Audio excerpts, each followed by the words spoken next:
இயேசு கிறிஸ்துவின் நாமத்தினால் இந்த டிசம்பர் மாதத்தினுடைய முதல் ஸ்தோத்திர ஆராதனை உங்களை நான் ஆசீர்வதிக்கிறேன்.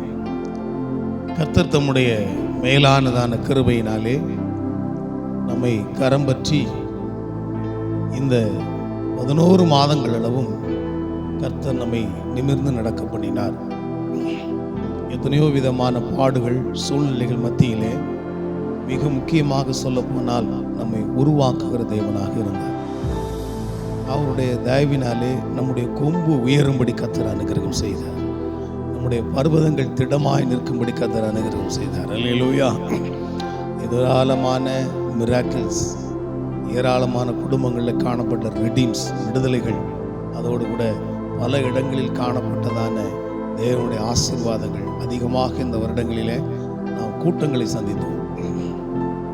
ஸ்பெஷல் கூட்டங்கள் நடந்தது. அதை போல இந்த வருஷத்தில் ரொம்ப சந்தோஷமாகவே இருந்தது. அல்லேலூயா.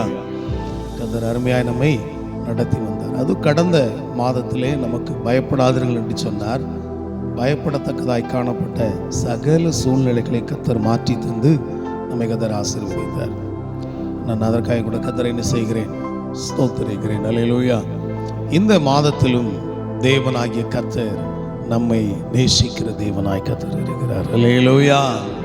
நம்ம என்ன செய்கிற தேவனாய் கர்த்தர் இருக்கிறார், நேசிக்கிறவராய் தான் கர்த்தர் இருக்கிறார். ஒரு நாளும் தம்முடைய பிள்ளைகளை கர்த்தர் தள்ளி விடுகிறதில்லை.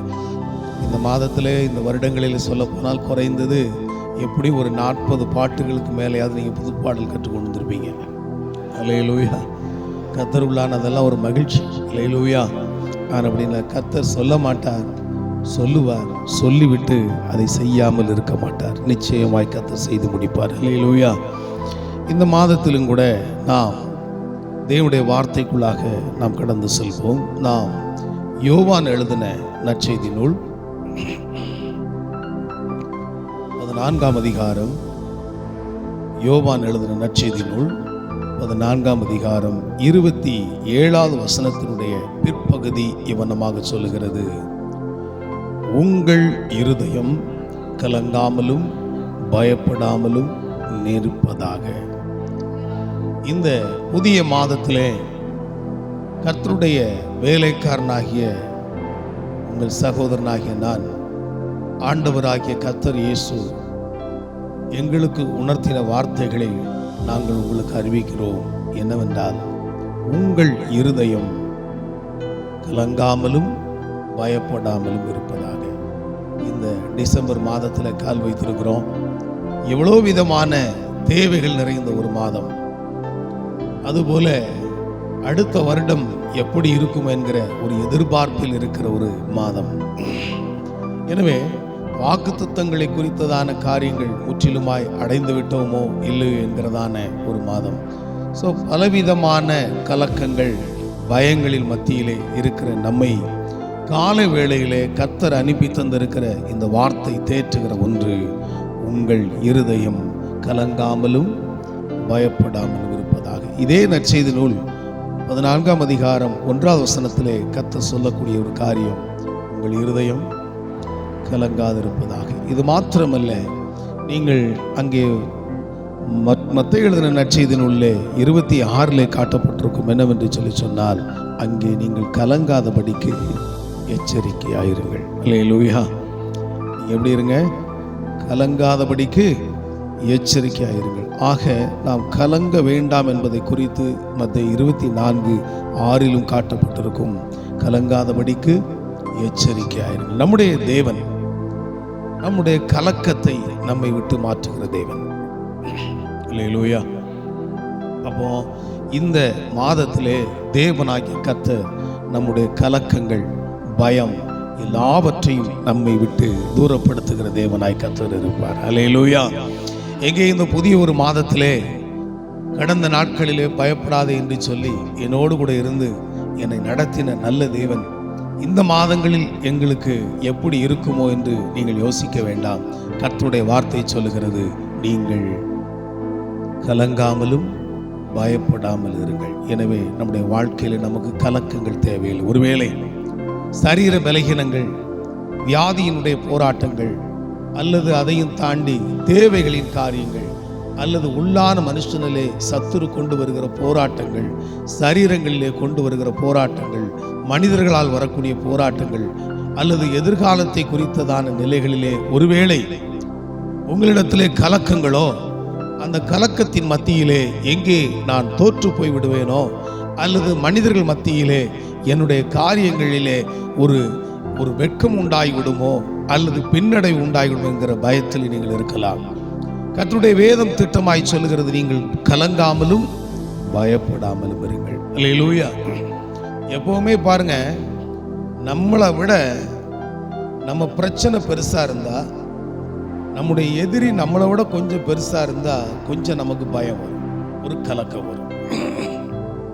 நீங்க அதாவது 1 சாமுவேல் 17ஆம் அதிகாரம், இந்த அதிகாரம் அங்கே எப்படிப்பட்ட ஒரு அதிகாரம் என்று சொல்லி சொன்னால், இங்கே 1 சாமுவேலுடைய புஸ்தகம் 17ஆம் அதிகாரத்திற்குள்ளாக நாம் இந்த காலை வேளையில் நம்முடைய சிந்தனைகளை நாம் திருப்பிக் கொள்வோம். இந்த 1 சாமுவேலுடைய புஸ்தகம் 17ஆம் அதிகாரத்திலே இது ஒரு யுத்தம். எபேசேம்ங்கிற இடத்துல ஒரு யுத்தம் நடக்கிறது. இந்த யுத்தத்தில் பெலிஸ்தியர்கள் ஒரு பங்காகவும் இஸ்ரவேலர்கள் ஒரு பங்காகவும் இருக்கிறாங்க. இந்த பெலிஸ்தியர்கள் கையிலே ஆயுதங்களோடும் ஆர்ப்பரிப்போடும் இருக்கிறார்கள். அவர்களுக்கு ஒரு நம்பிக்கை இருக்கிறது, அவர்களுடைய வீரனாகிய கோலியாத், அவருடைய வீரனாகிய ஒரு கோலியாத். இங்கே இஸ்ரவேல் சேனை இருக்கிறது. இவர்களும் யுத்தத்திலே பழக்க வைக்கப்பட்டவர்கள். இந்த இஸ்ரவேல் சேனை குறித்து நீங்கள் பார்க்கும் பொழுது நன்றாய் புரிந்து கொள்ள வேண்டும். இந்த இஸ்ரவேலர்களுடைய ஆரம்ப வரலாறு நீங்கள் எகிப்திலிருந்து காணும் பொழுது, அடிமைத்தனத்தில் இருந்தவர்கள் பார்வோனை ஜெயங்கொண்டு செங்கடலை விட்டு வெளியே வந்தார்கள். ஆக முதலாவதாகவே பூமியிலே ஒரு பார்வோன் என்கிற பெரிய அரசனை மேற்கொண்டு வந்தவர்கள். இரண்டாவதாக இயற்கையின் சீற்றம் செங்கடலை கடந்து வந்தவர்கள். பசி தாகங்களிலும் கூட ஜெயங்கொண்டு வாழ்ந்து வந்தவர்கள். இன்னுமாக சொல்ல போனால் யோசுவா என்கிற ஒரு மனிதனை கொண்டு மாத்திரம் பூமியிலே 31 ராஜாக்களை ஜெயங்கொண்டு வெளியே வந்தவர்கள்.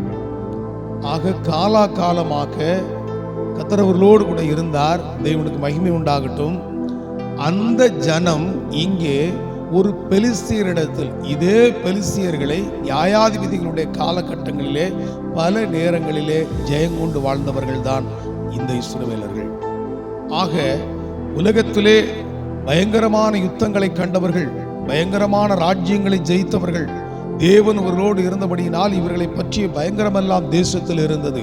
ஆனால் அவர்கள் இங்கே ஒரு பெலிஸ்தியருடைய சேனைக்கு, அந்த சேனையிலே பிரதானமாய் காணப்பட்ட கோலியாத் என்பவனுக்கு இவர்கள் என்ன செய்து கொண்டிருந்தார்கள்?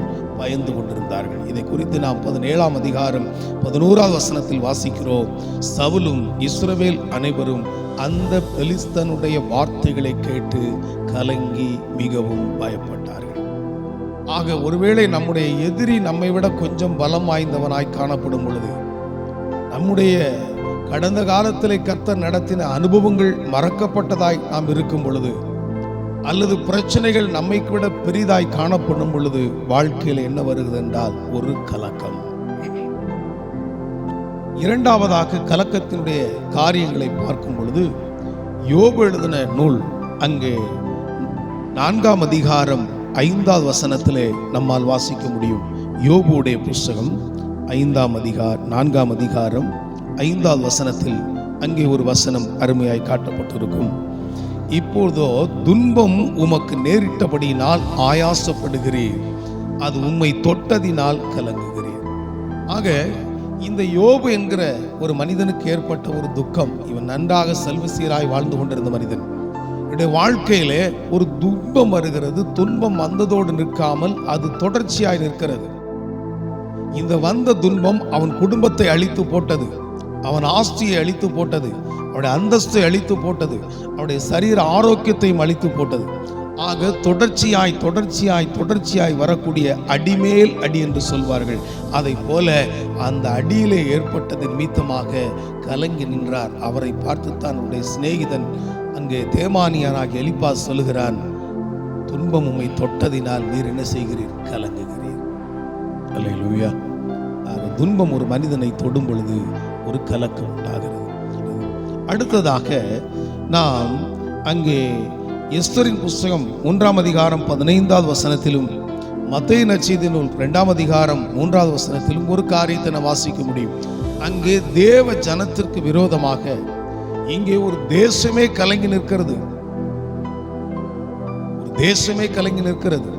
எஸ்தரின் புஸ்தகத்திலே மத்தேயு அதிகாரம் 2:3 எருசலேமும் அதனுடைய குடிகளும் கலங்கினார்கள். காரணம் என்ன? தேசத்தில் நடக்கக்கூடிய ஒரு மாறுதல், ஒரு சட்டம். ஆக இன்றைக்கு பாருங்கள், இராணுவத்திலே ஒரு மனிதன், ஒரு சோல்ஜர், ஒரு வீரன், ஒரு அங்கே இருக்கிற ஒரு மனிதன் அங்கே இருக்கிறதான பூஜை விஷயத்தில் தலையிடவில்லை என்கிறதற்காக பணி நீக்கம் செய்யப்பட்டிருப்பதை இன்றைக்கு நாம் கேள்விப்படுகிறோம்.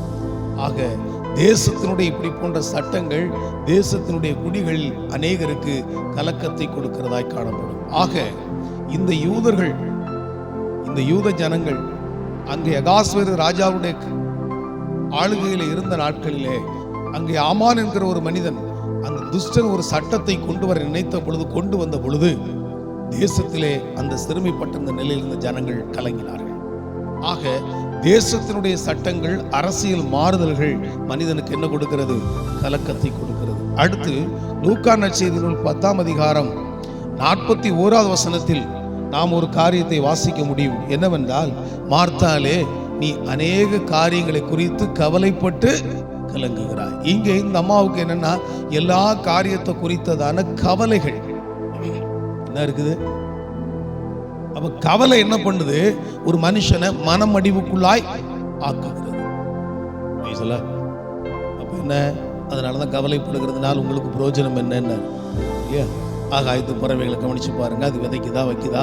அப்போ அதெல்லாம் என்ன சொன்னார்? அப்போ அதை நீங்க கவலைப்பட்டீங்க. காரணம் மனிதனுடைய கவலை, மனுஷனுடைய இருதயத்தில் உள்ள கவலை அவனை ஒடுக்கும், அவனை கலங்க வைக்கும், கலங்க வைக்கும், கலங்க வைக்கும். அடுத்து இன்னொன்று ஒர்க் ப்ரெஷர். அங்கே சொல்லப்பட்டுச்சு. நான் என்ன செய்தேன்? எனக்கு வேலை, நான் அங்கே உட்கார்ந்து இருக்கிறேனே, அங்கே நான் வேலை செஞ்சுக்கிட்டு இருக்கேன். அநேக வேலைகளில் வருத்தம் அடைந்தார். அநேகருக்கு கலக்கம் எங்கே வரும்னா ஒர்க் ப்ரெஷர். அது எந்த டிபார்ட்மெண்ட்னாலும் இருக்கட்டும் இல்லையா, நாங்களாக கூட இருக்கட்டும், கொஞ்சம் ஒர்க்குகள் மற்ற டக்குன்னு வரும் பொழுது கொஞ்சம் என்ன வருது, இன்னும் என்ன பண்ண போகிறான்னு தெரியலையே. ஜாப்ல இருக்கிறவங்களுக்கு தெரியும், இன்க்ரிமெண்ட் இருக்காது, ஒன்றும் இருக்காது. இதுக்கு அடுத்து பார்த்தா இன்னும் வேற கூட்டணுமா, 1 மணி நேரம் கூட்டணுமா, 1/2 மணி நேரம் நீங்கள் லேட்டாக தான் போகணுமா, எதையாவது ஒன்று சொல்லும் பொழுது இந்த ஒர்க் ப்ரெஷர் நமக்கு இது இப்படியே தான் போகுமா, இல்லை இன்னும் வேறு ஏதாவது பண்ணுவானா நம்மளை நிறுத்து கலக்கும். இதோடு நிற்குமா பாருங்களேன். அந்த ஸ்பின்னிங் மில்லெல்லாம் ஒர்க் பண்ணுறவங்களுக்கு அந்த ஓடி ஓடி போய் அந்த நூல் அக்கிறதெல்லாம் டக்குன்னு பார்த்து விடணும். முதல்ல ஒரு 800 ஊசி கொடுத்தான். இப்போ பார்த்தீங்கன்னா குறைஞ்சது 2800 ஊசியை நம்ம இன்னைக்கு இருக்கும். ஓடி ஓடி ஓடி ஓடி தான் அந்த ஸ்பின்னிங்கில் மாட்டணும். வயசாளி என்ன பண்ணுவான்? அவனை எப்படியாவது அவனை மனமடி வாக்கி வேலையை விட்டு அவனை என்ன செய்யணும்? ஓட விடணும். எல்லாத்தையும் மிஷினை பார்க்க வச்சுட்டு இவனை பற்றணும். ஸோ அப்போ சின்ன சின்ன காரியத்தில் இந்த ஒர்க்லெஸ் இந்த மாற்றங்கள் இது வரும் பொழுது மனிதனுக்கு ஆட்டோமேட்டிக்காக என்ன ஒரு கலக்கம், ஒரு பயம். இதை விட்டுட்டு அடுத்து என்ன பண்ணுறது குறித்து உள்ளது. அடுத்து பார்த்தீங்கன்னா முக்கியமான ஒன்று என்னன்னா, தரிசனம் பார்க்கும் பொழுது இல்லைன்னா சொப்பனம் காணும் பொழுது, தரிசனமோ சொப்பனமோ பார்க்கும் பொழுது என்ன உண்டாகுது? ஒரு கலக்கம், ஒரு கலக்கம். பாருங்க, இந்த சுயம்பாகி பானபாத்திரக்காரன் 2 பேரும் யோசேப்பு இருந்த சிறைச்சாலையில் இருந்தார்கள். எங்க இருந்தாங்க? யோசேப்பு. 2 பேரும் ராத்திரி நேரத்தில் ஒரு சொப்பனம் பார்த்துருக்கிறான். யோசேப்பு அவர்களை பார்க்கும் பொழுது அவன் எப்படி இருக்கிறான்னா உட்காந்து கலங்கி போய் நிற்கிறான். என்னடா கலங்கி இருக்கிறீங்க கேட்டா, ஒரு சொப்பனம் கண்டோம். அதே மாதிரி தானியேலுடைய புஸ்தகத்தில் பாருங்க, நேபுகாத் நேச்சரா இருக்கட்டும், பெல்சாத்சாரா இருக்கட்டும், இல்லது அவனுக்கு இன்னொரு ராஜா இருக்கிற அவனா இருக்கட்டும், இல்லைன்னா தானியேலா கூட இருக்கட்டும், இவங்கெல்லாம் தரிசனம் கண்ட பொழுது என்ன இருந்துச்சுன்னா ஒரு கலக்கம். அடுத்து நம்ம பாருங்க, இயேசு கிறிஸ்துவை சரீரத்தில் பெற்றெடுத்ததான மரியாள், அவன் சொல்றாப்ல, கிருபை பெற்றவளே நீ வாழ்க, கர்த்தர் உன்னோடு இருக்கிறார், ஸ்திரீகளுக்கு நீ பாக்கியவதி. இந்த வாழ்த்துதல் எப்படிப்பட்டதோ என்று அவன் என்ன செஞ்சா? ஒரு கலங்கின. அடுத்து பாருங்க, சகரியா தேவதூதன் பலிபீடத்தின் பக்கத்தில் தரிசனமாய் நிற்கிறான், வலது பக்கத்தில். உடனே அவனுக்குள்ள என்னது? ஒரு கலக்கம். ஸோ அப்போ தரிசனம் கூட சமயத்துக்கு என்ன கொண்டு ஒரு கலக்கத்தை கொண்டு வருது. என்னுடைய வெளிப்பாடுகள் ஒரு கலக்கத்தை கொண்டு வருது. அப்போ நன்மையோ தீமையோ எதா இருந்தாலும் தரிசனமும் சொப்பனமும் மனுஷனுக்கு என்ன கொண்டு வரும்? ஒரு கலக்கத்தை கொண்டு வருகிறது. ஏழாவதாக ஒரு காரியம் நாம் வாசிக்கும் பொழுது கர்த்தருடைய முகம். நீங்கள் வாசியுங்கள், சங்கீதம் 30:7 நாம் வாசிக்கும் பொழுது 30:7.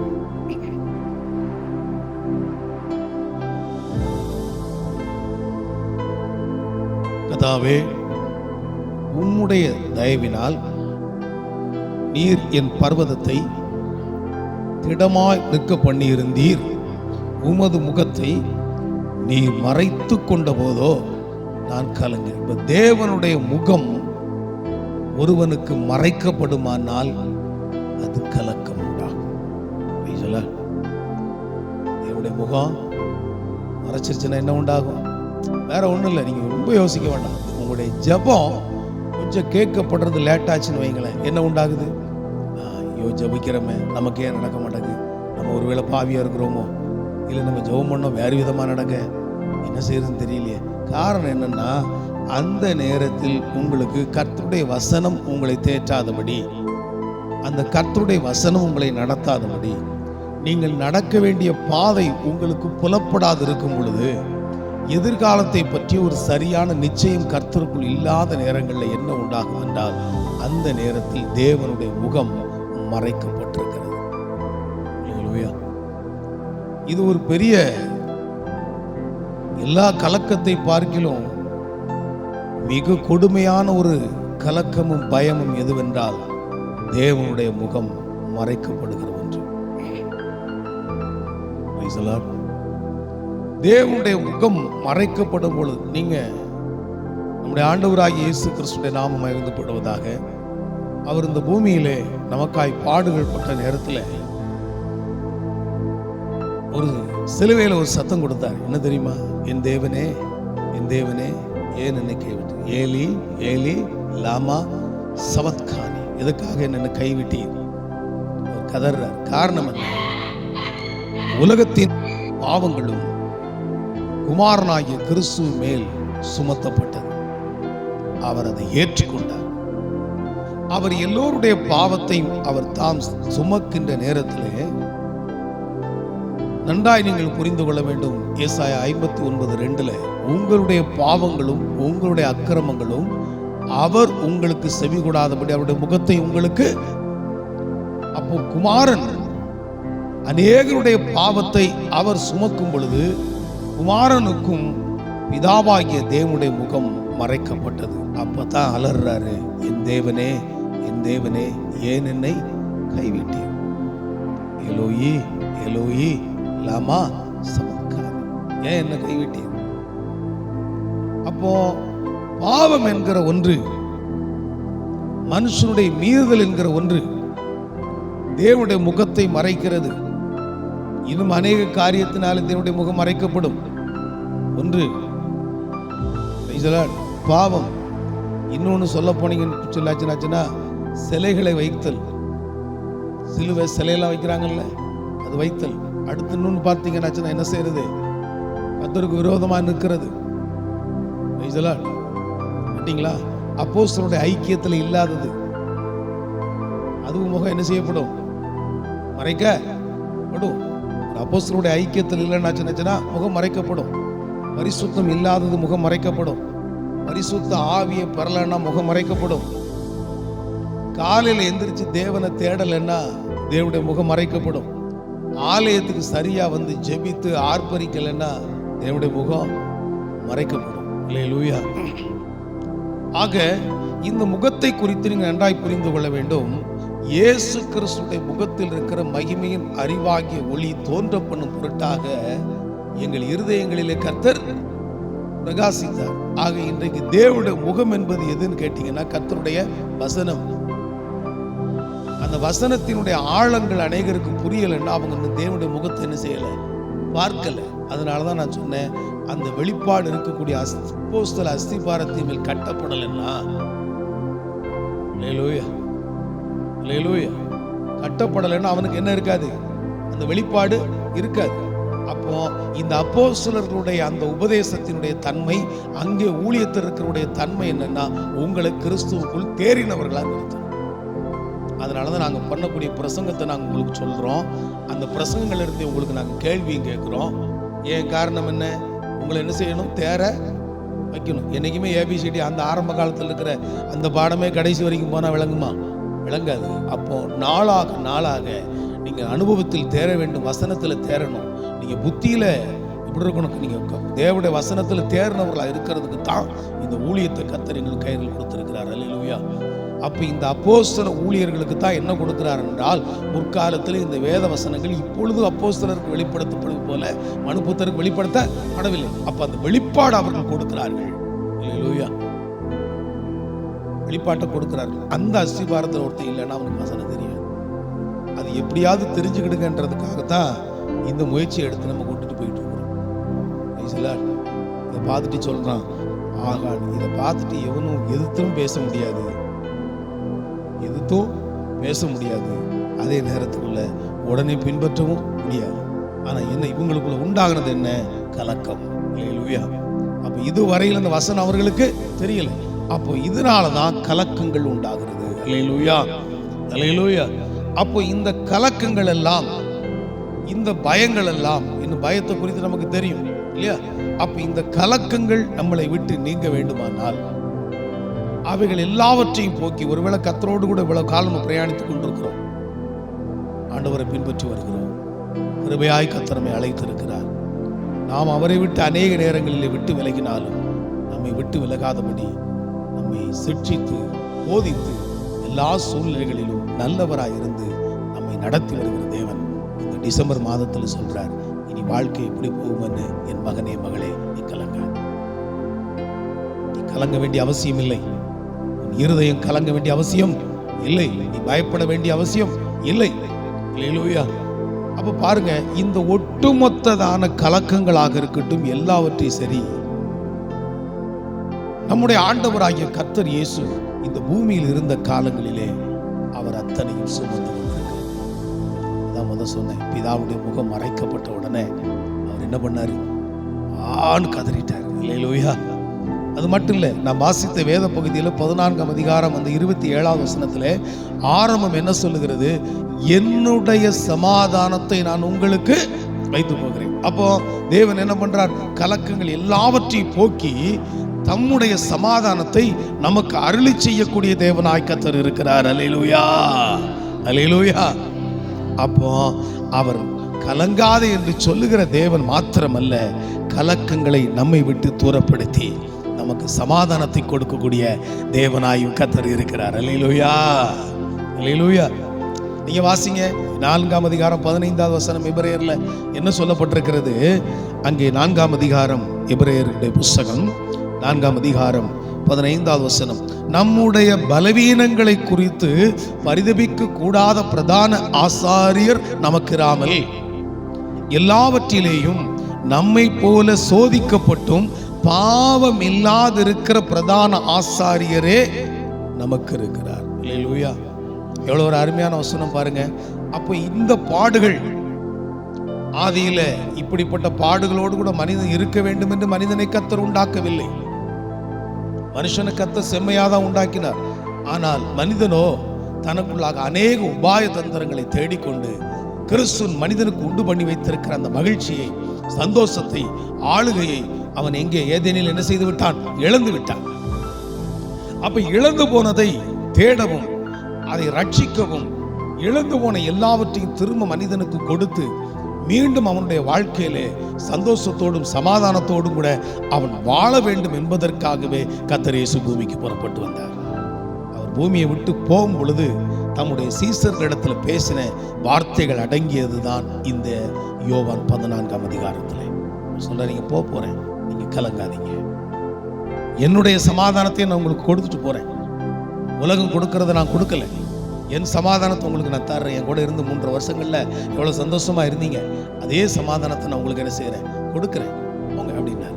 இன்னும் வேதம் சொல்லுகிறது, அவர் தாமே சோதிக்கப்பட்டு பாடுபட்டதினாலே சோதிக்கப்படுகிற நமக்கு உதவி செய்ய வல்லவராய் இருக்கிறார். நம்முடைய பலகீனங்கள் கர்த்தருக்கு தெரியும், நம்முடைய பாடுகள் கர்த்தருக்கு தெரியும். அதனால அவர் தைரியமாய் சொன்னார், வருத்தப்பட்டு பாரம் சுமக்கிறவர்களே நீங்கள் எல்லோரும் என்னிடத்தில் வாருங்க, நான் உங்களுக்கு இளைப்பாறுதல் தருவேன், ஒரு சமாதானத்தை தருவேன், உங்களுடைய கலக்கங்களை எல்லாம் மாற்றுவேன். கர்த்தர் ஏன் அதை சொன்னார் என்று சொல்லும் பொழுது இன்னும் பார்க்கிறோம். நமக்கு ஏசாயா 53:5 நினைக்கிறேன், அங்கு சொல்லப்பட்டிருக்கு, நமக்கு சமாதானத்தை உண்டு பண்ணும் ஆக்கினை அவர் மேல் வந்தது. அல்லேலூயா, அல்லேலூயா. அப்ப பூமியில வந்தார்.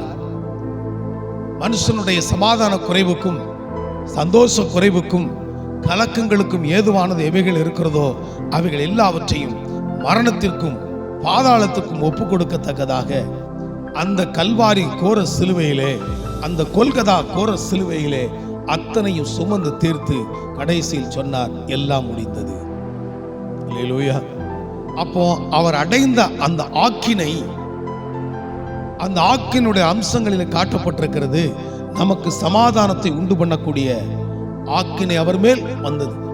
அப்போ இவைகளின் நிமித்தமாகத்தான் மனுஷனுக்குள்ளாக ஒரு ஆத்மீக மரணம், தொடர்ச்சியான துன்பங்கள், பாடுகள், கசப்புகள், வேதனைகள் இவைகள் எல்லாம் மனிதனுக்குள் இருந்து அவைகள் கலக்கத்தை கொடுத்து கொண்டிருந்தபடினால் அவைகளிலிருந்து எல்லாவற்றையும் விடுவிக்கத்தான் வேதத்திலே நாம் பார்க்கிறோம், அவர் மரணத்தை ஜெயமாக விழுங்குவார். எல்லாம் இருக்கிற கண்ணீரை துடைப்பார், கலக்கங்களை மாற்றுவார், கண்ணீரை மாற்றுவார். ஆக இந்த இத்தனை காரியத்தில் நமக்கு வேதனைகள், துன்பங்கள், கலக்கங்கள் இருந்தாலும் கலக்கங்கள் நீக்கி நமக்கு வாழ்வளிக்கக்கூடிய ஒரே தெய்வம் நம்முடைய கர்த்தராகிய இயேசு கிறிஸ்து மாத்திரமே. அவராலே என்று வேறொருவராலும் ரட்சிப்பு இல்லை. வானத்தின் கீழே பூமிக்கு மேலே அவருடைய நாமமே இல்லாமல் ரட்சிக்கப்படுகிறதுக்கு வேற ஒரு நாமம் இல்லை. மனுஷன் சுகத்தோடு வாழவும் பாவமற்று வாழவும் தேவனை தரிசித்து வாழ்க்கையில கலக்கங்கள் இல்லாதபடி அங்கே அமைதலோடு கூட ஜீவனம் பண்ண வேண்டுமானால் அவன் வந்தடைய தக்க வேண்டிய ஒரே கன்மலை கர்த்தர் இயேசு மாத்திரமே. Praise the Lord. அவர்தான் ஆலயத்தை நோக்கி தேடி வரும் பொழுது தம்முடைய வார்த்தையை அவர்களுக்கு அனுப்பி கொடுத்து, அந்த வார்த்தையின் மூலமாய் ஆறுதலை கொடுத்து, தன் வார்த்தையை கொடுத்து, வாழ்க்கையிலே பாதைகளை வகுத்து கொடுத்து, பாதையை நடக்கத்தக்கதாய் வெளிச்சத்தை கொடுத்து, உலகத்தின் முடிவு வரை தம்முடைய பிள்ளைகளோடு கூட வார்த்தை ஏற்றுக்கொள்களோடு அவர் இருந்து நித்தமும் நடத்தக்கூடிய நித்திய கன்மலையாயிருக்கிறவர். அல்லேலூயா, அல்லேலூயா.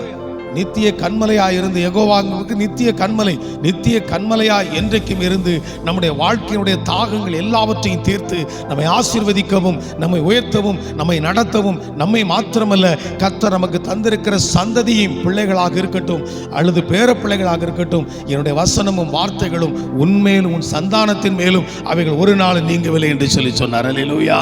கர்த்தராகிய இயேசு கிறிஸ்துவை விசுவாசியும் வீட்டாரும் ரட்சிக்கப்படுவீர்கள். அல்லேலூயா. ஒரு மனுஷன் கர்த்தருக்கு பயப்படும்படி விதமாய் ஆசீர்வதிக்கப்படுவான். அல்லேலூயா. நம்முடைய கையின் பிரயாசத்தை, நம்முடைய மனைவி பிள்ளைகளை, நம்முடைய போக்குவரத்தை சகலவற்றிலும் நின்று காக்கக்கூடிய ஒரே தெய்வம் கர்த்தர் இயேசு. நாம் அழைக்கும் பொழுதெல்லாம் நம் அருகிலே வருகிறவராய் இருக்கிறார். அதனால் தான் வேதம் சொல்லுகிறது, இவ்விதமான சீரை பெற்றிருக்கிற வேறே பாக்கியமான ஜாதி எது? தம்மை நோக்கி கூப்பிடும் பொழுதெல்லாம் தெய்வத்தை அருகாமையிலே பெற்றிருக்கிற வேறே ஜாதி எது? கொஞ்சம் உடஞ்சி உட்கார்ந்து ஆண்டவரே அழுது என் பாவங்களை மன்னிப்பா, நான் உம்முடைய பிள்ளைன்னு ஒரு வார்த்தை சொன்னா போதும், அடுத்த நிமிஷத்துல ஆட்டோமேட்டிக்கா இறங்கிடுவார். அல்லேலூயா. கை ஆற்றுவேன், என் ஜனத்தை தேற்றுவேன், ஜெப வீட்டில் உங்களை. அப்போ தேவனுடைய பிரதான நோக்கங்கள்ல தன்னுடைய ஜனம் எங்கேயுமே கலங்கி தவிக்கணும், கவலையோடு இருக்கணும்ன்றது அவருக்கு விருப்பமே கிடையாது.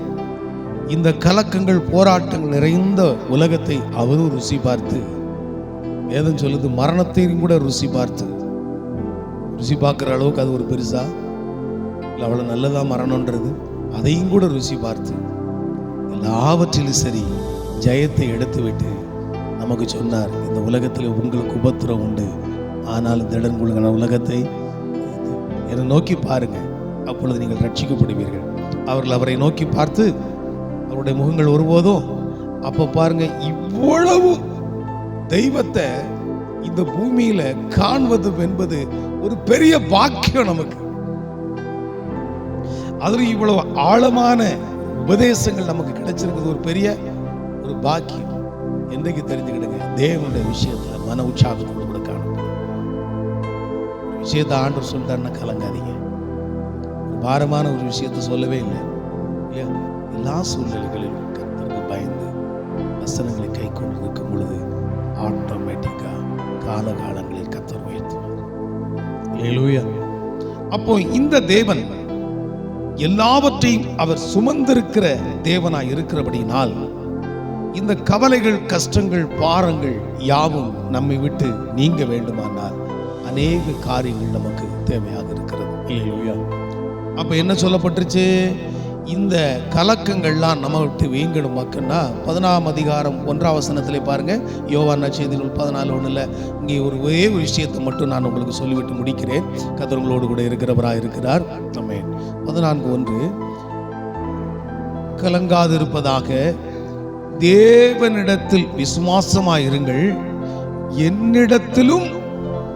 அப்ப என்ன தேவன் விரும்புகிறார்? முதல்ல நம்முடைய விசுவாசம், நம்முடைய விசுவாசம். எதை இழந்தாலும் சரி விசுவாசத்தை இழந்துடாது. அல்லேலூயா, அல்லேலூயா. விசுவாசத்தை என்ன செஞ்ச இழந்துடவே கூடாது. விசுவாசம் என்பது மேலான ஒன்று. ஏன்னா அந்த விசுவாசம் ஒன்று இருந்தா தான் நீ தேவனிடத்திலிருந்து எதையாவது பெற்றுக்கொள்ள முடியும். அப்போ தேவன் உனக்கு திறக்கக்கூடிய ஒரு வாசல், தரக்கூடியதான ஒரு கலக்கமற்ற, ஒரு பயங்களற்ற வாழ்க்கை உனக்கு தேவை என்றால் உன்னுடைய வாழ்க்கையில முதலாவது உனக்கு தேவை கர்த்தர் மேல் இருக்கிற விசுவாசம். அல்லேலூயா. சொன்னார், தேவனிடத்துல விசுவாசமா இருங்க, என்னிடத்துல விசுவாசமா இருங்க. நான் உங்களுக்காக இவ்வளவு பாடுகள் பட்டு நான் உங்களுக்கு சொல்லிட்டு போயிருக்கிறேன். அதை போல உங்களை ஆசீர்வதிக்கும்படி என்னை அனுப்பி தந்திருக்கிற என் பிதா என்னிலும் பெரியவர். அவரை விசுவாசிங்க. அவர் நல்லவர். அவர் தீமையை ஒரு நாள் பார்க்கவே மாட்டார். நீங்க அவரை பார்க்க முடியாது.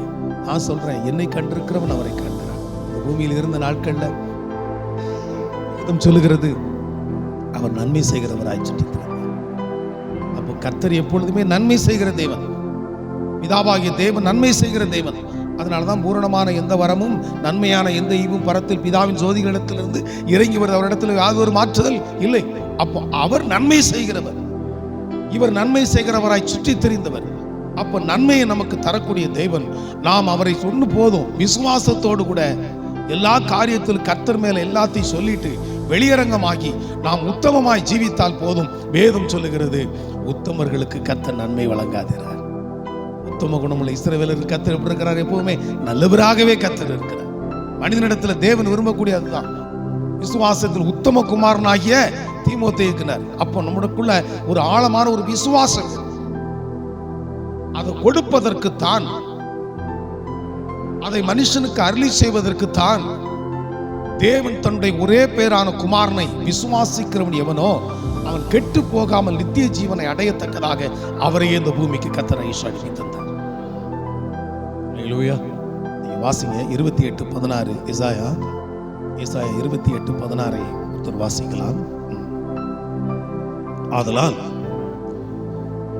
கர்த்தராகிய ஆண்டவர் உரைக்கிறதாவது, இதோ அஸ்திபாரமாக ஒரு கல்லை சீயோனிலே வைக்கிறேன், அது பரீட்சிக்கப்பட்டதும் விலையேற பெற்றதும் திட அஸ்திபாரதும் உள்ளதுமான மூலைக்கல்லாயிருக்கும்.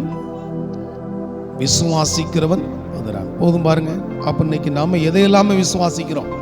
ஆனால் இங்கே வேதம் சொல்லுகிறது, நான் பிதாவாகிய தேவன் சொல்லுகிறார். என்ன சொல்லுகிறார்? இதோ சீயோனிலே, அதாவது சபையிலே ஒரு மூலைக்கல்லை நான் வைக்கிறேன். அந்த கல் எப்படிப்பட்டது என்றால் பரீட்சிக்கப்பட்டது. என்ன செய்யப்பட்டது? பரீட்சிக்கப்பட்டது, உருவாக்கப்பட்டது. பல சோதனைகளை பெற்றுக்கொண்டு சோதனைகள் மத்தியிலே ஜெயங்கொண்ட ஒன்று. அதனால சொல்லப்பட்டது, அவர் தாமே சோதிக்கப்பட்டு பாடுபட்டதினாலே சோதிக்கப்படுகிற நமக்கு. அப்ப அவர் சோதிக்கப்பட்டார், நம்மை போல எல்லாவற்றிலும் பாடுபட்டார். நம்முடைய நெருக்கங்களில் எல்லாம் அவர் இருந்தார். நம்முடைய நெருக்கங்கள் அவருக்கு புரியும். இரண்டாவது காட்டப்பட்டிருக்கிறது விலையேற பெற்ற ஒன்று. அல்லேலூயா. பூமியில் இருக்கிற எல்லா தெய்வத்தை பார்க்கிலும் விலையேற பெற்ற ஒரு தெய்வம் உண்டு என்று சொன்னார். அவர் தான் நம்முடைய ஆண்டவராகிய கர்த்தர் இயேசு. மூன்றாவது சொல்லப்பட்டிருக்கிறது திட அஸ்திவாரம். வாழ்க்கையில எவைகள் இல்லாம அஸ்திவாரம் போட்டுட்டு அசைஞ்சு ஓடிடுது. ஆனால் திட்டமான ஒரு அஸ்திவாரம், எத்தனை மலைகள் வந்தாலும், எத்தனை மழை அடித்தாலும், எவ்வளவு விதமான சேதங்கள் உண்டானாலும், போராட்டங்கள் வந்தாலும், கண்மலையின் மேல் அஸ்திவாரம் விட்டிருக்கிற ஒரு வீடு அசையாததை போல உன் வாழ்க்கையானது உன்னுடைய வாழ்க்கையினுடைய எதிர்பார்ப்புகள் ஆனது இந்த கர்த்தர் இயேசுடைய வார்த்தையின் மேலே அது அஸ்திபாரப்பட்டிருக்கும் என்று சொன்னால், கிறிஸ்துவின் மேல் அஸ்திபாரத்தை வைத்திருக்கிற ஒரு மனுஷனுடைய வாழ்க்கை எந்த சூழலில் அசைக்கப்படாது. அதனால்தான் உன்னுடைய விசுவாசம் யார் மேல் இருக்க வேண்டும் என்றால் கர்த்தர் மேல் காணப்பட வேண்டும். அல்லேலூயா. அப்ப இவரை என்ன சொல்கிறது வேதம்? இவர் உலக தோற்றத்துக்கு முன்பதாகவே முன்குறிக்கப்பட்டவர். நம்முடைய விசுவாசம் சரி, நம்பிக்கையும் சரி, தேவன் மேல் இருக்கும்படி இவரை மரித்தோர் இருந்து எழுப்பி அந்த மகிமை அவருக்கு கர்த்தர் இயேசுவுக்கு பிதாவாகிய தேவன் கொடுத்தார். காரணம் என்ன?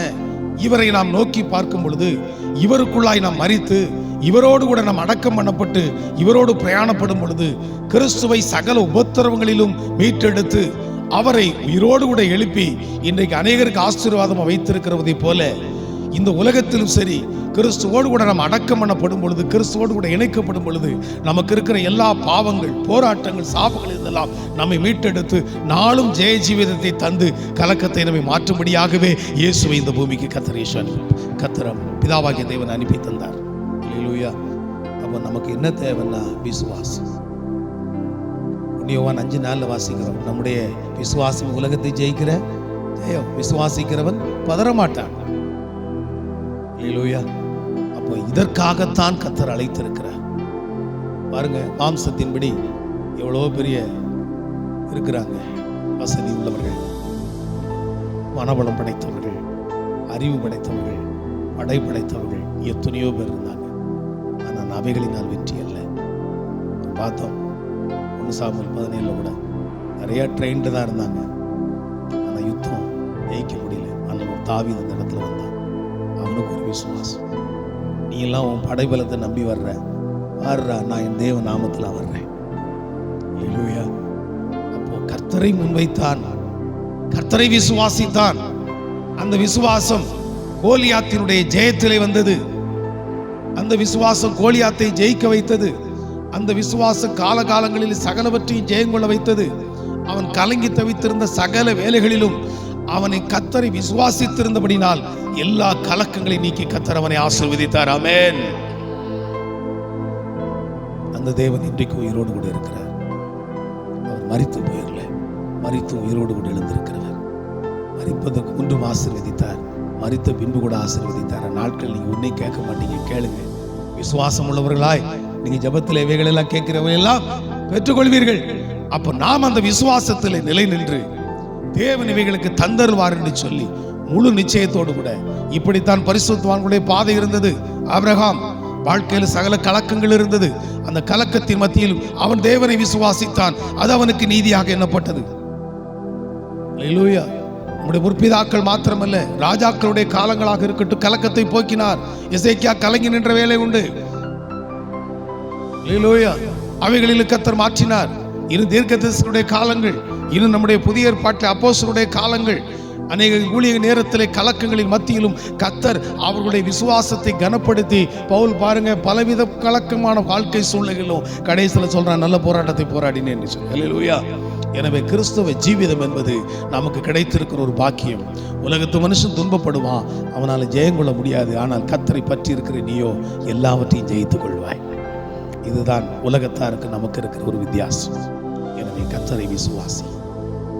வாழ்க்கையில் உடைய இருதயம் கலங்காமலும் பயப்படாமலும் இருப்பதாக என்று சொல்லி, பயத்தின் காரணங்களை உனக்கு காண்பித்து கொடுத்து, இந்த கால வேளையிலே தேவன் உனக்கு சொல்லக்கூடிய ஒரு வார்த்தை, அருமையான தேவனுடைய பிள்ளைகளே, கர்த்தர் உங்களுக்கு சொல்லக்கூடிய ஒரு வார்த்தை என்னவென்றால், உன்னுடைய விசுவாசம். அல்லேலூயா.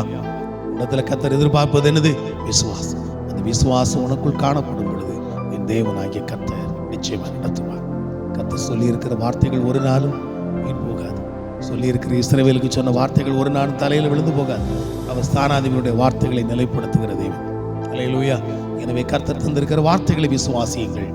இந்த மாதங்களிலும் தேவைகளின் நிமித்தம், குடும்ப பிரச்சனைகள், நோய்கள் அல்லது சரீரத்தில் தாக்குகிறதான பொல்லாத இச்சைகளோ இல்லைன்னு சொன்னாச்சுன்னா பாவ போராட்டங்களோ அல்லது குடும்பத்தில் இருக்கிற பிரச்சனைகளை எவைகளாக இருந்தாலும் கலங்காதிருங்கள். கர்த்தர் எல்லாவற்றையும் மாற்றி ஆனந்த களிப்புள்ள உதடுகளினால் நீங்கள் கர்த்தரை துதிக்கும்படி கர்த்தர் உங்கள் கால்களை மாற்றுவார்.